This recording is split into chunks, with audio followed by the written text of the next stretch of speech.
On a vu qui était le Père, on a vu qui était le Fils, et maintenant il ne me reste plus qu'à contempler le Saint-Esprit. C'est quoi le Saint-Esprit exactement? Honnêtement, c'est quoi le Saint-Esprit? Dans la Trinité, il y a 3 membres, on les connaît, hein. Le Père, on voit qui c'est, le Fils, on voit qui c'est, mais le Saint-Esprit, est-ce que c'est une force? Est-ce que c'est une puissance? Est-ce que c'est une énergie peut-être? Qu'est-ce que c'est? C'est un peu flou, non? Alors, aujourd'hui, on va voir concrètement ce que c'est.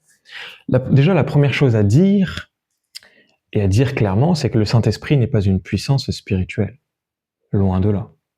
Ce n'est pas une force cosmique qui habite dans l'espace. Ce n'est pas non plus une partie de vous qui est divin. Non. C'est une personne. Et c'est une personne divine. Alors comment est-ce qu'on le sait? Jésus-Christ, quand il va en parler, il va pas dire ça, il va dire lui. Donc ça montre que déjà c'est une personne. Jean chapitre 16 verset 13, quand il sera venu, lui, l'Esprit de vérité, il vous conduira dans toute la vérité. C'est quand même assez fort.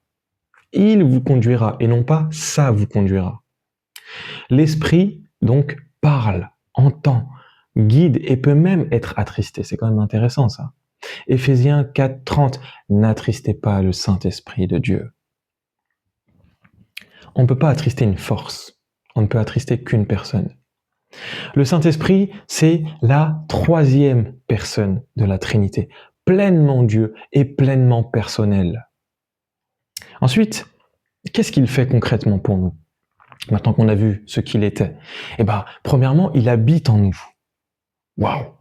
Il vit en vous, pas à côté de vous, pas au-dessus de vous de manière lointaine, non, en vous directement.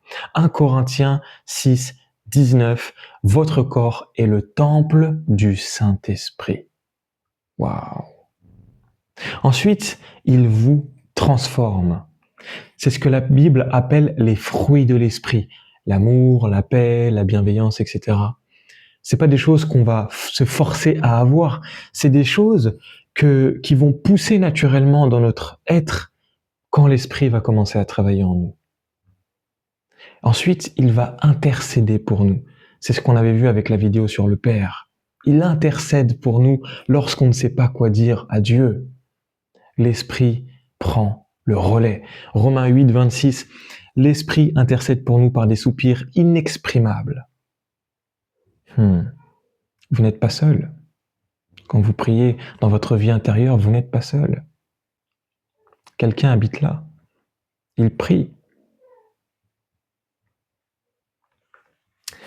Alors en conclusion, nous avons vu la 3e personne de la Trinité et en fait on a vu toute la Trinité dans cette série.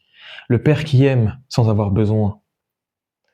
Le Fils qui est venu en personne et le Saint-Esprit qui vient habiter en nous. Alors, ce n'est pas une doctrine compliquée qui est réservée aux théologiens, non. C'est la description de comment Dieu s'approche de vous. Alors, est-ce que vous voulez recevoir le Saint-Esprit? Vous devez simplement confesser le nom de Jésus-Christ. Vous recevrez le salut. Et d'après la Bible, vous serez scellés du Saint-Esprit. Cet être-là viendra habiter en vous et vous serez une nouvelle créature pour le royaume de Dieu et ce, gratuitement. À bientôt.